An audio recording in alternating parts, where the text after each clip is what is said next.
Introduce करें और फिर हम स्टार्ट करें। जी सर, रणजीत कीजिएगा प्लीज। औज़ुबिल्लाहि मिनश्शैतानिर्रजीम बिस्मिल्लाहिर्रहमानिर्रहीम इज़ा जाअ नस्रुल्लाहि वल फथ व रअयतन नासा यदखुलूना फी दीनिल्लाहि अफ़वाजा फसब्बिह बिहम्दि रब्बिका वस्तगफिर इन्नहु काना तव्वाबा सदक़ल्लाहुल अज़ीम।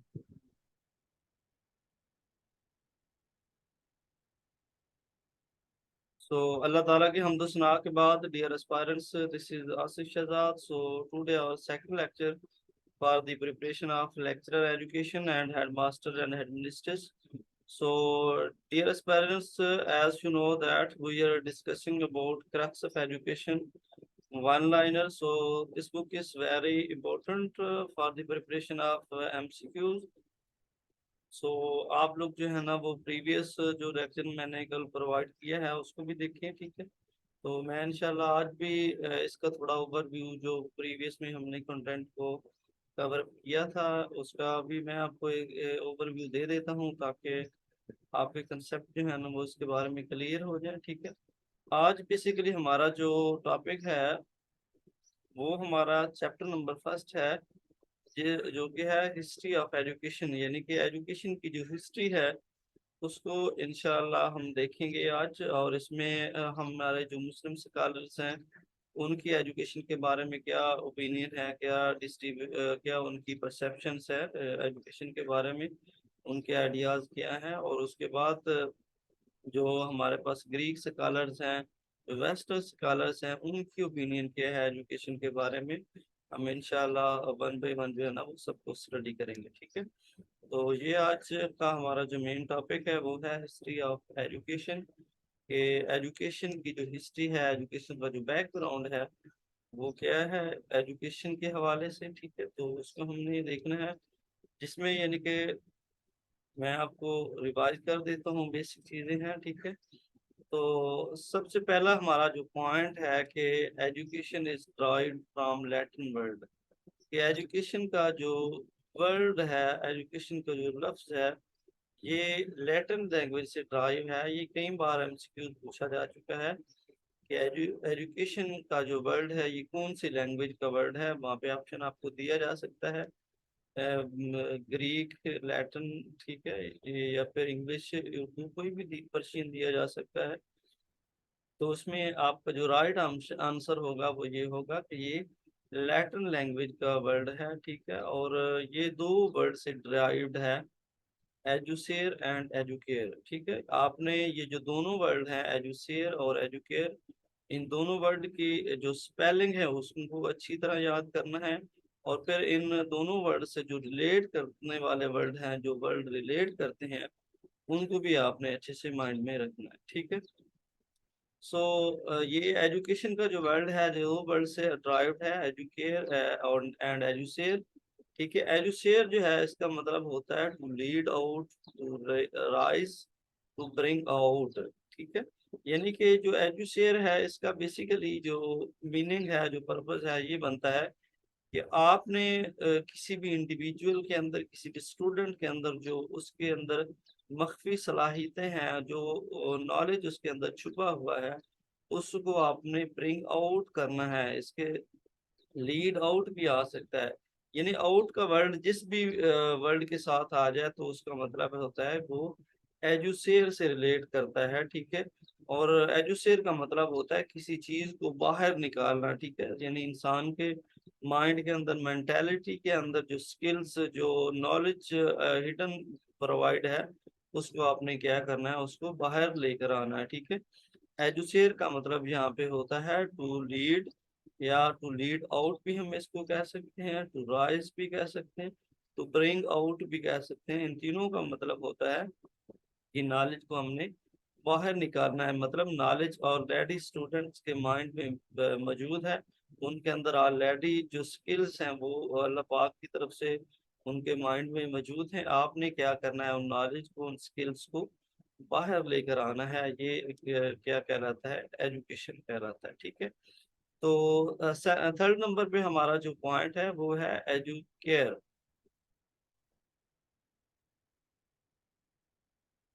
ओके जी।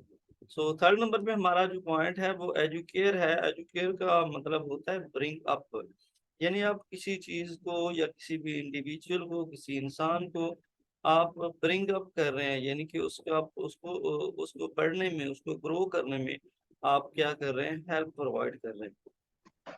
ये कॉमन सेंटेंस हम बोलते हैं डेली लाइफ में, फैमिली में, फ्रेंड्स में। यार मुझे मैं जो है ना वो आपकी बहुत केयर करता हूँ, या मुझे आपकी बहुत केयर रहती है, ठीक है। तो ये बेसिकली केयर का वर्ड जो होता है ना, आप उसको सपोर्ट कर रहे होते हैं, आप अगले बंदे को जो है ना वो बढ़ावा दे रहे हैं होते हैं, आप उसको सरवाइव करने में हेल्प प्रोवाइड कर रहे होते हैं। इसको हम क्या कहते हैं, एजुकेयर, ठीक है। आपको जिस पे वर्ड बी वर्ड के साथ लगा हो तो उसका मतलब होता है एजुकेयर, सॉरी एजुकेयर ही होता है, ठीक है। जो एजुसेयर होता है उसके साथ आउट का वर्ड हमेशा होगा।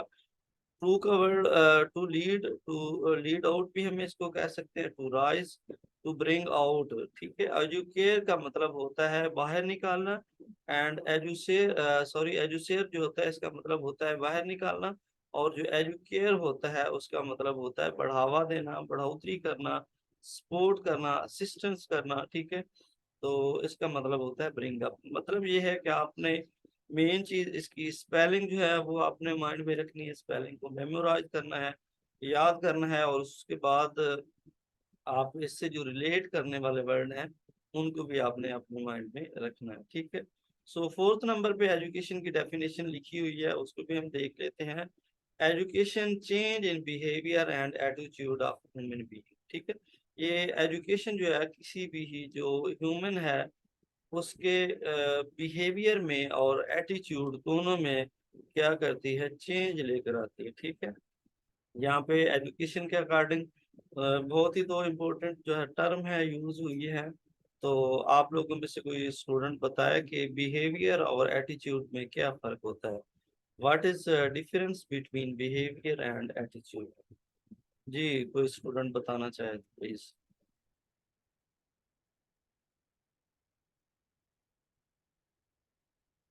आप बता दें, क्योंकि आप ऐसे इन्वॉल्व करने का मतलब यही है कि आप अपने जो आइडियाज हैं वो यहाँ पे शेयर करें, ठीक है, अपना नॉलेज यहाँ पे शेयर करें।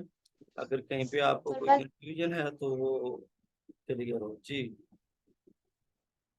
Specific condition is known as attitude. So some specific condition में how to आपकी behave आवाज बहुत ज्यादा is स्लो known हो रही है as please.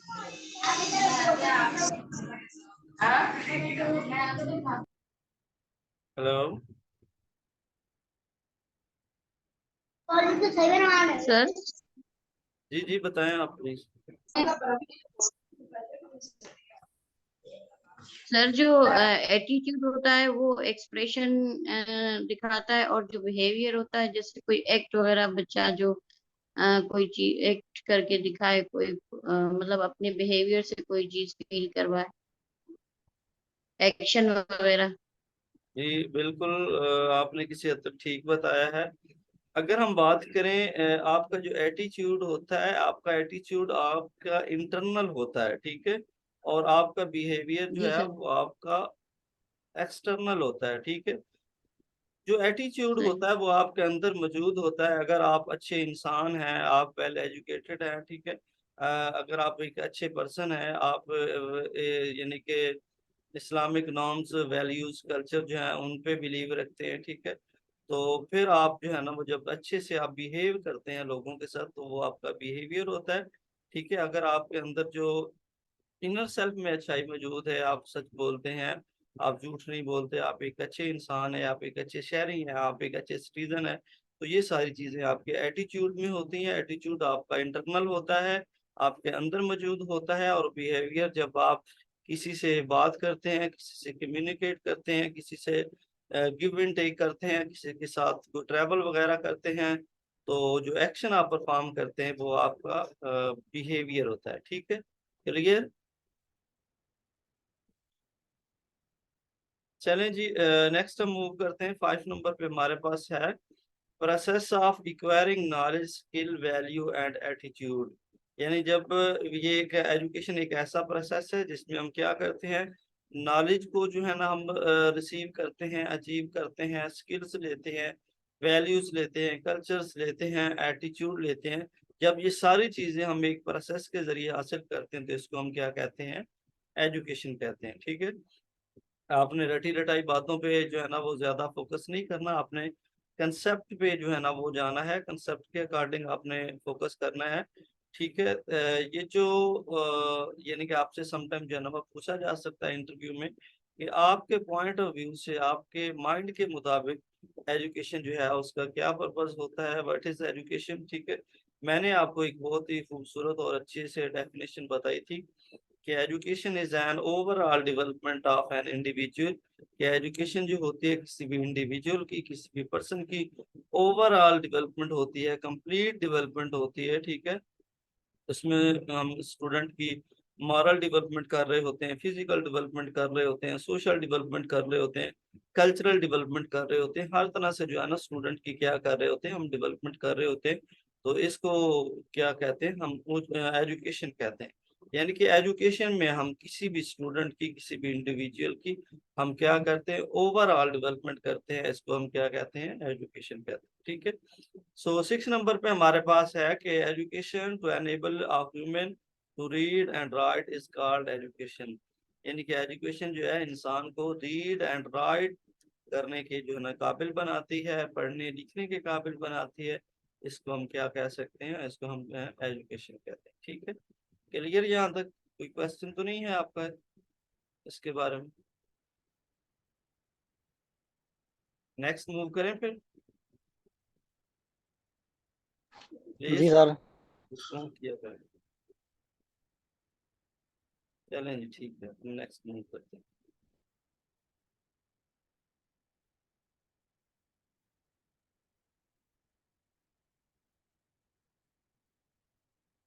So dear aspirants, इसके बाद हमारा नेक्स्ट जो 7th नंबर पे पॉइंट है वो है जनाब perfect code of life for human, Quran and Sunnah. ठीक है, यानी कि इस्लामिक आइडियालॉजी या के अकॉर्डिंग, या फिर इसके और दूसरे जो रिलीजियस एस्पेक्ट हैं उनको अगर देखा जाए तो कंप्लीट जो पैकेज ऑफ लाइफ है वो आपको कुरान और सुन्ना से जो है ना वो मिलेगा।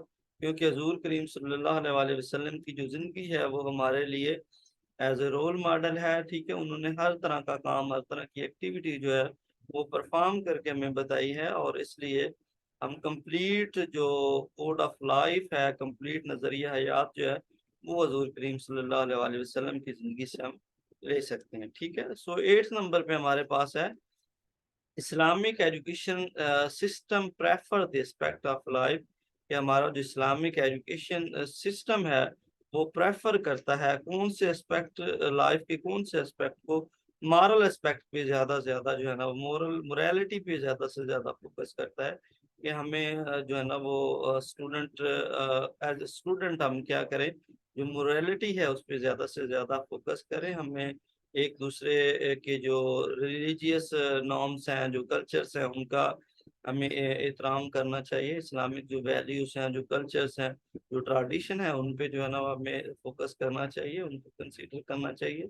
ठीक है, तो यानी कि इस्लामिक जो एजुकेशन सिस्टम है वो ज्यादा से ज्यादा इंसान की जो मोरालिटी है, जो inner self of the humanity है, उस पे सबसे ज्यादा फोकस करता है। ठीक है, तो 8th नंबर पे हमारे पास ये है कि Hujjatul Baligha is written by Shah Waliullah. Shah Waliullah एक मुस्लिम एजुकेशनिस्ट हैं, मुस्लिम स्कॉलर्स हैं। ठीक है, उन्होंने जो है ना वो एक बहुत ही इम्पोर्टेंट बुक लिखी है, हिजतुल बालगा। ठीक है, ये शाह वलीउल्लाह ने लिखी है। इसके बारे में भी आपसे पूछा जा सकता है कि हिजतुल बालगा जो बुक है ये कौन से राइटर ने लिखी है, या इसके राइटर कौन से हैं, तो ये शाह वलीउल्लाह ने लिखी है। ठीक है, सो 10th नंबर पे हमारे पास है Shah Waliullah was greatly influenced by mysticism by Ibn Rushd. यानी कि मिस्टिसिज्म जो है इसको सूफीज्म भी कहा जाता है। तो शाह वलीउल्लाह जो है ना वो इब्न रुश्द जो है उनसे बहुत ज्यादा इन्फ्लुएंस थे, उनसे बहुत ज्यादा मुतासिर थे। ठीक है, तो 11th नंबर पे हमारे पास जो लाइन है उसमें ये है कि इब्न Rushd was greatly influence by इब्न माजा। ठीक है, ये हमारे पास जो इब्न रुश्द है ये बहुत ज्यादा इन्फ्लुएंस थे, बहुत ज्यादा इम्प्रेस थे किससे, इब्न माजा से। इब्न माजा की जो हदीस की कुतुब हैं वो आपको काफी ज्यादा मिलेंगी। ये बहुत बड़े मुस्लिम स्कॉलर्स हैं, इन्होंने हदीस मुकद्दसा के बारे में जो है ना वो काफी बुक्स जो है ना वो लिखी हैं। आपको कुछ हदीस की जो बहुत ही ऑथेंटिक बुक्स हैं उनमें से इनकी जो बुक्स है ना वो भी आपको मिलेगी। ठीक है, तो उसके अलावा उसके बाद ही हम नेक्स्ट अपनी जो स्लाइड है उस पे चलते हैं। ठीक है, सो नेक्स्ट हमारे पास 12th नंबर जो MCQs लाइन है वो है certificate use to teach to specific area of expertise in history is called इजाजा। ठीक है, आप अगर किसी भी फील्ड में किसी स्पेसिफिक एरिया में आप एक्सपर्टीज हासिल करना चाहते हैं, हिस्ट्री के किसी भी सब्जेक्ट में किसी भी फील्ड में नॉलेज हासिल करने के लिए आप एक्सपर्ट होना चाहते हैं, आप कोई डिग्री हासिल करना चाहते हैं, उसके लिए आपको एक अप्रूवल लेनी पड़ती है, आपको एप्लीकेशन फॉर्म सबमिट करवाना पड़ता है, एप्लीकेशन देनी पड़ती थी, आपको एक इजाजत नामा चाहिए था जिसको इजाजा कहते हैं, आपको एक सर्टिफिकेट की जरूरत होती थी। ठीक है, इसके बाद ये हमारे पास 13 नंबर पे जो लाइन है वो आ जाती है, इसमें हम देख लेते हैं। In early stages of Islam teacher classified into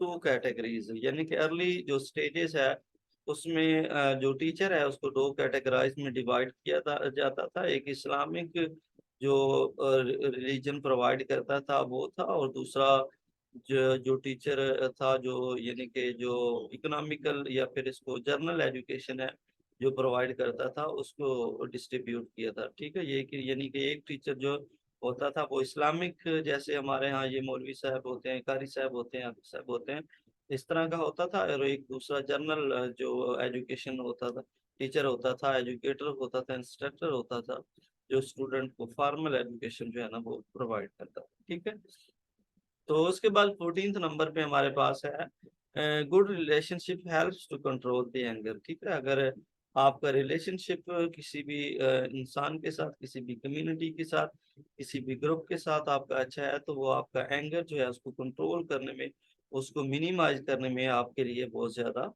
helpful रहेगा। ठीक है, तो इसके बाद जी नेक्स्ट हमारे पास पॉइंट है 15th नंबर पे, language ritual art law are the part of culture. ठीक है, यानी कि हमारे पास अगर हम कल्चर की डेफिनेशन देखें तो किसी भी स्पेसिफिक एरिया की जो नॉर्म्स होती हैं, जो उसकी लैंग्वेज होती है, जो उसकी ट्रेडिशंस होती हैं, उसके जो रूल्स रेगुलेशन होते हैं, तो उसके कम्बिनेशन को हम क्या कहते हैं, कल्चर कहते हैं। ठीक है, तो उसके बाद 16 नंबर पे हमारे पास है attitude of prophet peace be upon him in administration was humanitarian. ठीक है, हजूर करीम सल्लल्लाहु अलैहि वसल्लम का एज एडमिनिस्ट्रेटर जो एटीट्यूड था वो ह्यूमैनिटेरियन था, यानी कि ह्यूमैन की जो यानी कि बेहतरीन हजूर करीम सल्लल्लाहु अलैहि वसल्लम ने उनको गाइडलाइन दी है, यानी कि ह्यूमन को, इंसान को सबसे ज्यादा सुपीरियरिटी सुप्रीम कंसीडर किया गया है,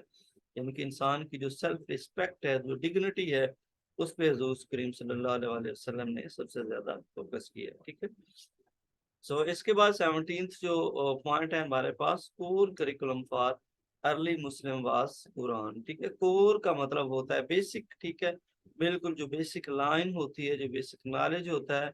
आपको पता है कि जब हमारा बच्चा थोड़ा पढ़ने लिखने के थोड़ा काबिल हो जाता है, वो बोलना स्टार्ट कर देता है, तो हम घर पे ही बच्चे को कलमा तैयबा जो है ना वो सिखाना शुरू कर देते हैं, नमाज पढ़ाना बच्चे को मेमोराइज करवाना हम स्टार्ट कर देते हैं। ठीक है, ये हमारा क्या है, कोर करिकुलम है, कोर नॉलेज हम इसको कहते हैं। ठीक है, तो हमारा जो बेसिक कोर करिकुलम होता है, जो कोर नॉलेज होता है, हम पुराने पाक बच्चों को जो है ना वो प्रोवाइड करते हैं। अभी हमारी फार्मल एजुकेशन सिस्टम जो है, फार्मल एजुकेशन हमारी स्टार्ट नहीं हुई होती, उससे पहले हम क्या करते हैं, बच्चे को कुरान और हदीस की जो एजुकेशन है वो प्रोवाइड करते हैं। ठीक है, सो 18th नंबर पे हमारे पास है इब्न सीना and Imam Ghazali told child education began with Quran. ठीक है, इब्न सीना और इमाम गजाली साहब जो हैं, ये दोनों मुस्लिम स्कॉलर्स हैं, एजुकेशनिस्ट हैं।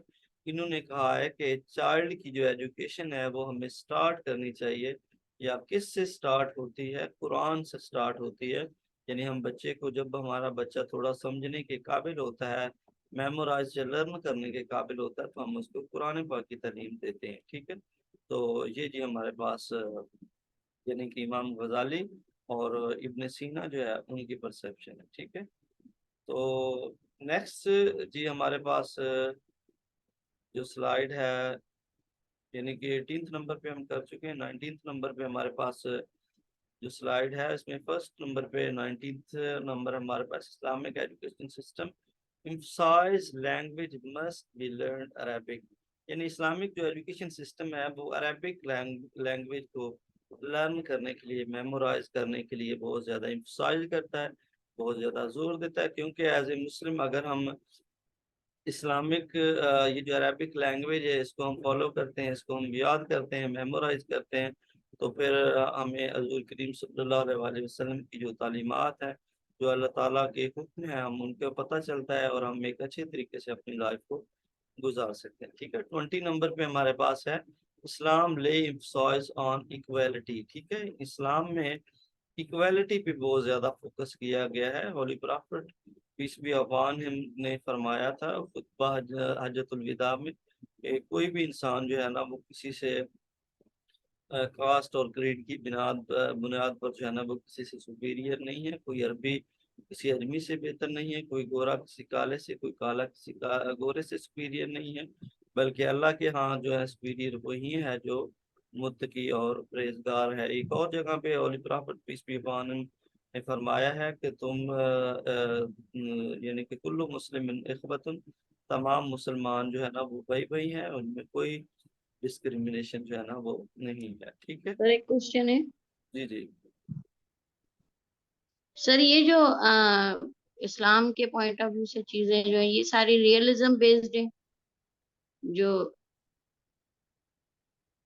जी बिल्कुल। हमारी जो रियलिज्म फिलासफी ऑफ एजुकेशन है, जो रियलिज्म जी स्कूल जी। ऑफ थॉट है, उसमें क्योंकि उसको हम समटाइम हम जो रिलीजियन फिलासफी भी कहते हैं, उसको हम इस्लामिक फिलासफी तो नहीं कह सकते, हम उसको रिलीजियन फिलासफी कह सकते हैं। क्योंकि उसमें जो आपकी इस्लामिक जो आपके नॉर्म्स हैं, जो कल्चर्स हैं, जो प्रीवियस नॉलेज है, ये उसको सारी चीज़ों को उसमें स्टडी किया जाता है। ठीक है, और आपको पता है कि ये जो आइडियलिज्म फिलॉसफी है ये कहती है कि नॉलेज जो है वो आपके अंदर ऑलरेडी मौजूद है, नॉलेज आपके अंदर एग्जिस्ट करता है। आपने क्या करना है, नॉलेज को बाहर लेकर आना है एजुशेर से। मतलब इसका रिलेशन है, ये कहती है कि नॉलेज जो है ऑलरेडी किसी भी इंडिविजुअल के माइंड में, उसकी थिंकिंग में, उसकी थॉट में मौजूद है। हमने क्या करना है, उसको बाहर निकालना है। इसके अगेंस्ट जो रियलिज्म वाले हैं वो कहते हैं कि नॉलेज इंसान के अंदर मौजूद नहीं है, बल्कि नॉलेज इंसान के आउटसाइड में मौजूद है, नॉलेज इंसान के बाहर मौजूद है, नॉलेज इंसान के इर्द गिर्द जो चीजें हैं उनके अंदर मौजूद है।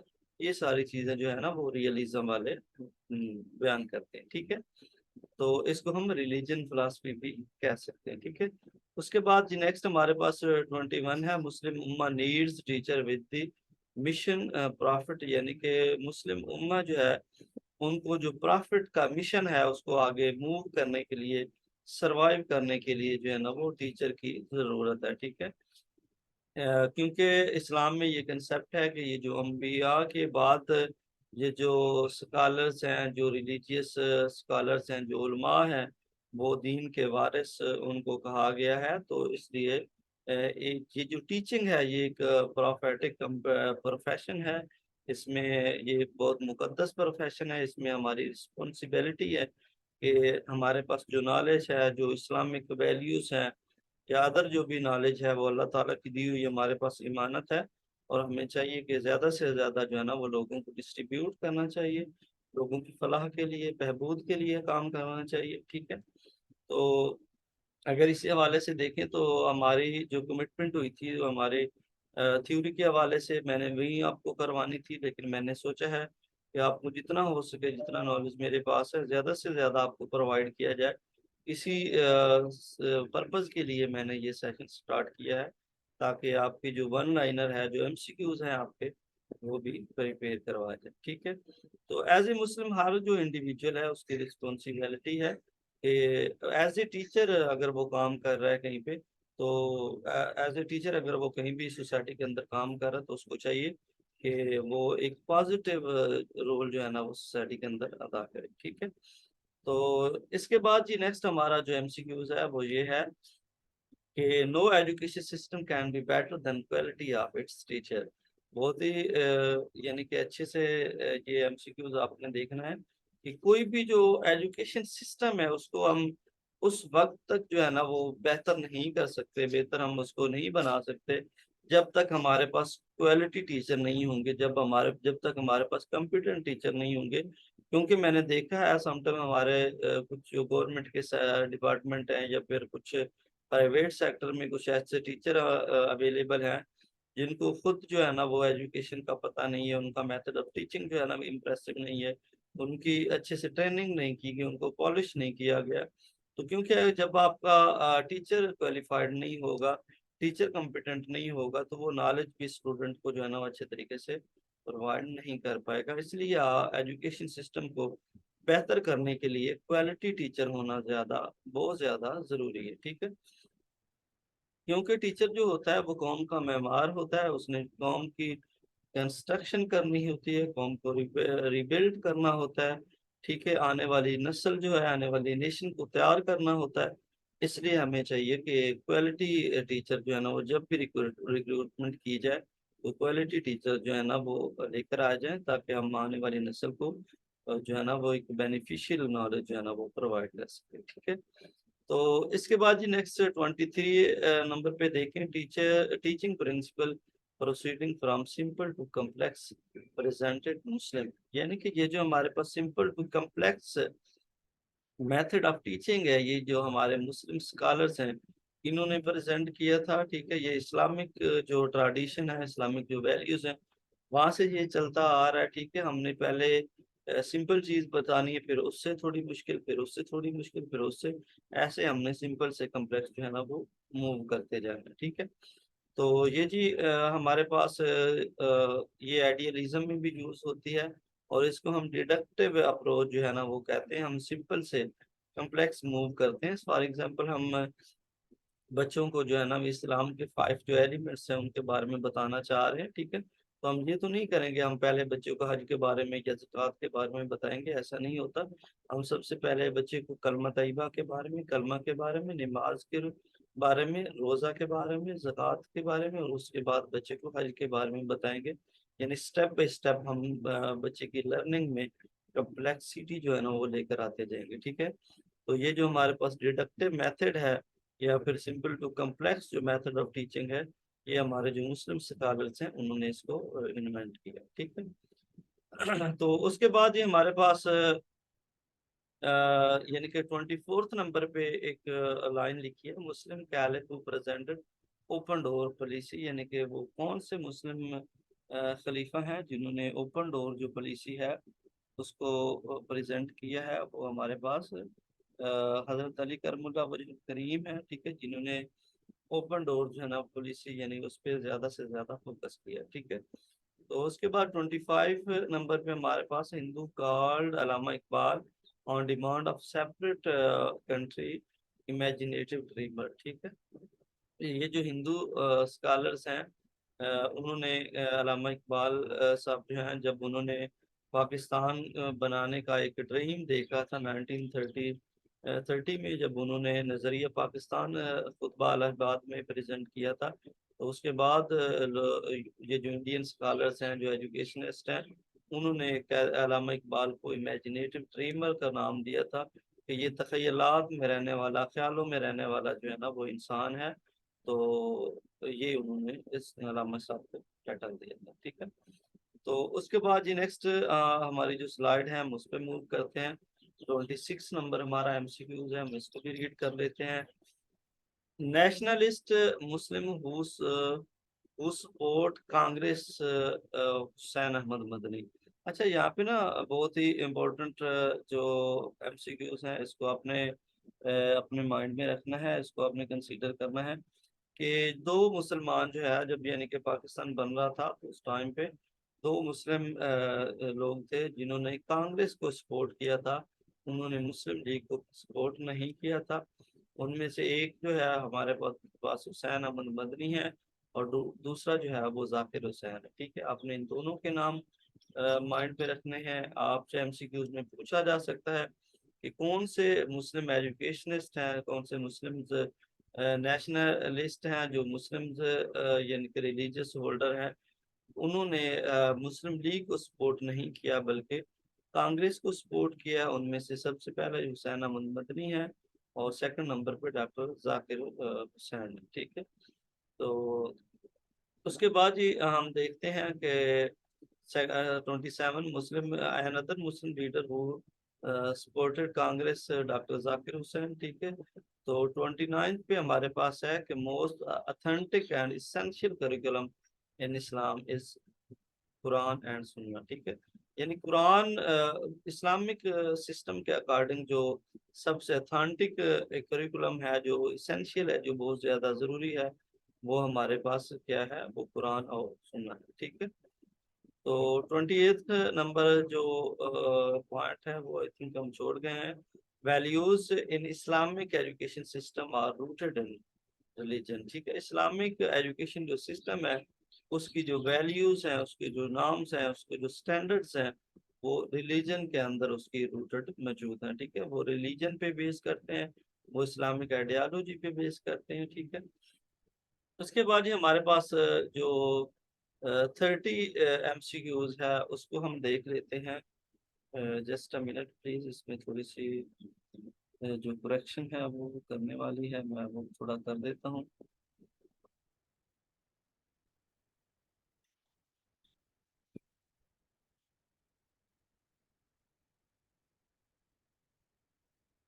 एजुकेशन का जो कंसेप्ट है इस्लाम के हवाले से, एजुकेशन इन इस्लाम इज वैल्यूफुल। ठीक है, यानी कि हमने स्टूडेंट को ऐसी एजुकेशन प्रोवाइड करनी है जो स्टूडेंट्स के लिए बेनिफिशियल हो आने वाले टाइम के लिए, उस नेशन के लिए, उस कौम के लिए, उस सोसाइटी के लिए, उस कंट्री के लिए।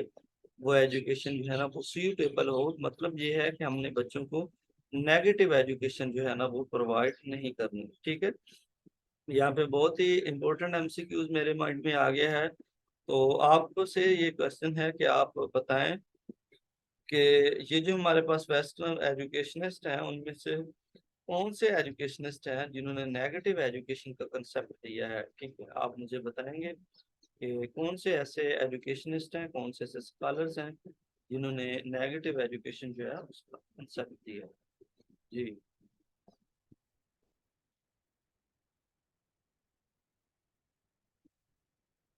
जी बताएं प्लीज, आप में से कोई स्टूडेंट बताया कि किसने ये कंसेप्ट दिया। सर अब सवाल समझ नहीं आया, क्या पूछे आप, थोड़ा मैं सा फिर वापस से रिपीट करें। लेता हूँ आपसे। ठीक है, ये क्वेश्चन लिखा हुआ है कि यानी 30 जो क्वेश्चन है उससे रिलेट करता है ये क्वेश्चन, कि कौन से ऐसे एजुकेशनिस्ट हैं नेगेटिव एजुकेशन का कंसेप्ट दिया है कि हमें बच्चों को, यानी कि 1 साल से लेकर 12 साल तक, मैं और आपके लिए इजी कर देता हूँ, 1 साल से लेकर 12 साल तक हमने बच्चे को नेगेटिव एजुकेशन देनी है।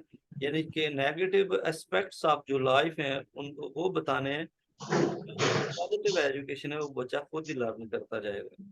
ये कंसेप्ट किसने दिया था है? आप सर ये तो आइडिया नहीं। जी मैम, मुझे आपकी आवाज नहीं आ रही। सर ये आइडिया नहीं, तब अच्छा, ये जी आइडिया नहीं सर मुझे, तभी मैं पूछ रही थी चले जी, मैं सवाल आपको से। बता देता हूँ। ये हमारे पास जो नेचुरलिज्म फिलोसफी है, जो नेचुरलिज्म स्कूल ऑफ थॉट है, उसके फाउंडर है रोसो। रोसो ने ये कंसेप्ट दिया है कि हमें 1 साल से लेकर 12 साल तक जो है वो बच्चे को नेगेटिव एजुकेशन देनी चाहिए। ठीक है, और उसके बाद फिर बच्चे को जो है ना पॉजिटिव एजुकेशन जो है ना वो प्रोवाइड करनी चाहिए। ये रोसो ने कंसेप्ट दिया है। इस तरह का एमसीक्यू जो है ना वो, सर क्यों, वैसे वजह क्या है इसकी, क्यों नेगेटिव देनी चाहिए? नेगेटिव एजुकेशन का मतलब ये है कि आप बच्चे को जो है ना वो पॉजिटिविटी, नेगेटिव का मतलब यहाँ पे कुछ और है। ठीक है, आप नेगेटिव एजुकेशन का मतलब ये नहीं कि आपने कोई गलत हैबिट या कोई गलत बातें जो है ना वो बच्चे को बतानी है। नेगेटिव एजुकेशन जो है उसका यहाँ पे जो है ना वो पर्पस और है और इसका मीनिंग है, ठीक है। नेगेटिव एजुकेशन और पॉजिटिव एजुकेशन ये दोनों कंसेप्ट हैं, दो अलग अलग इसकी परसेप्शन है। यानी कि नेगेटिव एजुकेशन जो है वो एजुकेशन होती है जो बच्चा विदाउट जो एफर्ट के, विदाउट किसी यानी कि गाइडेंस के जो एजुकेशन हासिल करता है उसको नेगेटिव एजुकेशन